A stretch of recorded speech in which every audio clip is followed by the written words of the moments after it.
गाड़ी की हेडलाइट्स धीमी रखें। अक्सर लोग रात को सड़कों पर अपनी गाड़ी की हेडलाइट्स ऊंची और तेज़ रखते हैं, जिसके बायस सामने से आने वाले ड्राइवर्स, बिलखुसूस मोटरसाइकिल और साइकिल सवार, तेज़ रोशनी की वजह से देख नहीं पाते और बसा औकात हादसे का शिकार भी हो जाते हैं।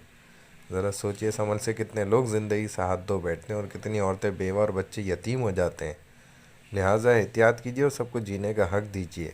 हमेशा गाड़ी की रोशनी धीमी रखिए और अपनी लेन में गाड़ी चलाइए। कहीं ऐसा ना हो कि जाने या अनजाने में आप किसी के कत्ल का सबब बन जाएं। अल्लाह सुब्हानहू व तआला सबको हिफ्ज़ व अमान में रखे, आमीन।